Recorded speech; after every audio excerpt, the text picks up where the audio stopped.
Alright, nkulamusizaako nate mukwano gwange najjo sinzo bango otuwuliriza kutegeeza nti webale kwekumira ku mayengo gano aga Yugi Updates TV ngera nga mukola kyamaanyi nnyo okubeerako migwana yange munna abali eyo yonna buli kasonda gy'osinza okuba nga otuwuliriza kutegeeza nti nno okola kyamaanyi nnyo. Amawulire agava mu Democratic Republic of Congo eri mu bayeekera ba M23 jjukira nti nno kati beefudde baana baliwo mu kufuga ebitundu ebimu mu Democratic Republic of Congo newankubadde babatuuzizaako obuzito obw'enjawulo babatiisiza naye tebapondoka bagenda mu maaso n'okuba nga baadivansinga nga bagaziya ensalosalo zaabwe mu Democratic Republic of Congo jjukira nti nno bagamba nti balwanirira ddembe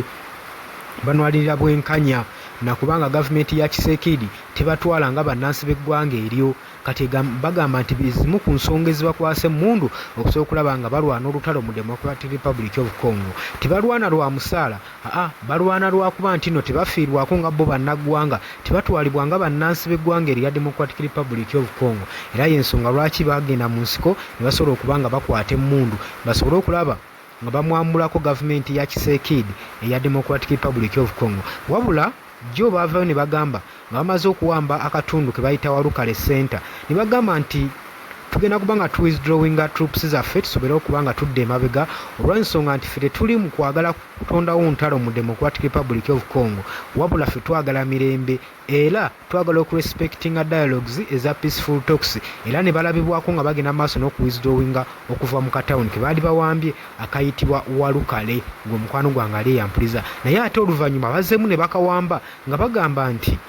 bwe bamaze okuba nga basizinga fire nga bawithdrawinze troops zaabwe okuva mu katawuni kano balabyeko amagye ga gavumenti ya ggwanga erya Democratic Republic of Congo nga bagenda mu maaso n'okuba nga bakyalawuna nga bakyapatrolinga ne drones zaabwe saako ne tanka nga bagenda mu maaso n'okutagetinga bu center oba territories zaabwe abayeekera bana ba M23 so y'ensonga lwaki bazzemu okuba nga bawamba akabuga kano gwe mukwano gwange kati bavuddeyo ne balangirira ne bagamba nti battaddewo system eya banking empya eyaabwe mu bibuga bye bawambye jjukira bakawamba Goma Bukavu saako n'obutawuntawuni obulala omulinga Walukale Buvuma ebyo ebitundu bye balinamu control bagambye territories zonna ze tulinamu control tugenda kuba nga tukyusa banking system era omukulembeze w'abayeekera bano Betrayed Bisimwa yalangiridde dda okuba nga agenda meeting operatives bonna aba financial services butya bye bagenda okuba nga bakolamu kino jjukira nti nno okuva abayeekera bano aba M23 we bawamba ebibuga bino ebya Democratic Republic of Congo gavumenti ya DRC yasalawo okuba nga efreezinga nga ebrokinga banking system mu bitundu ebyo oba mu tawuni ezo mu bibuga ebyawambibwa abayeekera bano aba M23 era negamba abakozi bonna abali mu bibuga ebyo emisaala tebagenda kuddamu gifunira mu banka wabula bajja kuba nga bazifunira ku mobile money zaabwe kati abayeekera bavuddeyo ne bagamba nti bo bagenda kutondawo banking system empya mu bibuga byabwe basobole okuba nga bamanaginga banking system kali gye kiri nti gavumenti ya DRC yasalako banking operating system mu bibuga ebyo ebyawambibwa abayeekera gwe mukwano gwange ali eyampuliza oli ku Yugi Updates TV kosinza obanga otuwuliriza era bebale kwekumira ku mayengo gano wabula gwe atannatweyungako kirira wansi waliwo ekigambo subscribe kikoneko obeere ng'otweyungako abali mu diaspora abali e Bulaaya abali e UK Bungereza Kata mu namba tumiddeko nnyo mwebale kwekumira ku Yugi Updates. Yes, oli ku Yugi Updates TV kosinzira okuba nga otuwuliriza gwe mukwano gwange yenna ali eyo gwe nagambye agala otweyungako agala okweyunga ku channel eno kirira wansi waliwo ekigambo subscribe kikoneko okoonene mukadde temwerabirako na mukadde kubanga akadde ako mukwano gwange kuyambako nnyo okuleetera notification message bwe waba nga waliwo information yonna gye tutaddeko ate buli wo subscribing obeera otufollowinze kitegeeza buli kimu kye tunaateekako ojja kubanga okifuna gwe mukwano gwange leka okipingwe ng'oli updated ku buli kimu ekigenda mu maaso mu ggwanga gwali eyampuliriza abali mu Qatar, Oman, Dubai, Saudi Arabia, abali Dubai, abali mu US, abali mu UK, abali Canada, abali mu South Africa, namwe abali mu Ndwane Kenya, nalekaani menyani, namwe abali mu Asia, matumiddeko nnyo mwebale kwekumira ku Yugi Updates TV mwe mbeezezzaawo amayengo gano aga Yugi Updates TV. Mikwano gyange sola beebaza kinnoomu wabula nsazeewo nkozese lino eddoboozi ery'ewamu nsobole okubeebaza mwebale kuyimirizaawo channel eno mwebale mwabajja naddala mwabajja mu comment section ne mukomentinga ne muteekako endowooza yammwe ne mutangaza bannayuganda ku ki ekiteekeddwa ekituufu okukolebwa gwe okusinziira ku ndowooza yo. So munamuna abatajjangako mu comment section mbakubiriza okujja mu comment section muteekeko ebirowoozo byammwe mutangaze eggwanga ku biki byaba bagenze mu bukyamu ne bikolebwa mu bukyamu eri bannayuganda. Dani ku Airlines e Kenya nawe nkutumiddeko ennyo naye jjangu mu comment section oteese, toteekako buteesi linnya lyo, mujje mu comment section mmwe abasharinga, abalikinga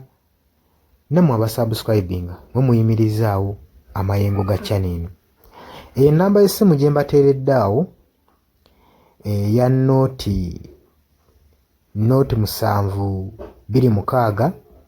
nooti emu 67994. Eyo enamba ya WhatsApp eri mu kimyufu. Ye namba gy'ogenda oyita kuba gy'osobola okuyitako gwe mukwano gwange ayagala okulanga wamu naffe. Ng'alina bizinensi yo ng'ogyagala tugikulangire nga wandyetaaze ogikulangira. Eyo namba gy'oba oyitako ku WhatsApp osobole okuba nga naye bizinensi yo gikuba abantu tugikulangire gwe mukwano gwange ali eyo ampuliriza. Ne ngenda mu maaso n'okulabula abantu ku biki ebigenda mu maaso mu ggwanga naddala ng'akalulu kano aka 2026 katuukuse kengedde. Kati buli muntu alina kubeera vigilant, olina kubeera bulindaala oleme kutunda mwoyo gwo mukwano gwange. Waliwo abatunda emyoyo gyabwe olw'N1,1500 sukaali. Gwe beera ng'omanyi akaseera we kanaatuuka akakuba ballot paper, beera nga manyi omuntu ng'omanyi omuntu ogwogenda okuwa, gwogenda ottiikinga, gwe gwolaba asobola okukulaakulanya ekitundu kyo constituency yo, gwolaba agenda otwala eggwanga mu maaso. Bannange tusibwa nnyo akatambaala mu mutwe mu biseera nga bino. Newankubadde obwavu babubalumizza mutya, totunda mwoyo gwo ku lw'akantu katono, wabula saasira ku ggwanga lyo, osaasire ne ku zadde lyo, osaasire ne ku future weenaabeera. Lowooza ku by'emu maaso. Weewaawo abamu muyinza okulowooza ng'ebyo tabakwatako nga tebikwatako, naye ensobi yonna yonna ekolebwa eiza relative, sengaawo, maamawo, kojjaawo, biyinza otutuuka ng'ekyo ekizibu gwe kyetooloddeko ate olaba ebikwatirako biyinza otutuuka essa ne byetooloola ne bifundikira nga bikkutteko gwe mukwano gwange ali eyo. So kyenva nkubiriza baganda bange mwenna abali ku Yugi Updates TV ogenda mu maaso n'okusharinga information eno. Baganda baffe beebereremu ate era baleme kutunda mwoyo gwa ggwanga, babeere nga batambulira ku mazima, nga bayimirira ku mazima, nga bayimirirawo ku lw'eggwanga lyaffe erijja mu maaso, ku lwa future y'abantu baffe n'eggwanga lyaffe mu maaso, kubanga buli muntu ekigenda mu maaso kati akiraba. Bw'atalaba kigenda mu maaso nkakasa obeera muzibe. Ate era ne muzibe naye alina byawulira ebimukyemula omutima, kati n'amanya nti no mu ggwanga mulimu kino. So nkubiriza buli omu obeere lalabayi wa munno, osobole okuba nga oli kalabaalaba w'oyo ku biki ebigenda mu maaso. Obakubirize n'omubakubiriza. Waliwo abali mu byalo nga tebamanyi kigenda mu maaso, mubaagaliza subscribinga ku mikutu gino bategere ebigenda mu maaso mu ggwanga lyaffe. Wakati smartphone zajja gwe mukwano gwange ali eyo. Wabula mbaagaliza olunaku olulungi, mubale kwekumira ku Yugi Updates TV. Mwabatana subscribinga mugere mu maaso n'okusubscribinga. Mbaagala nnyo era mweraba.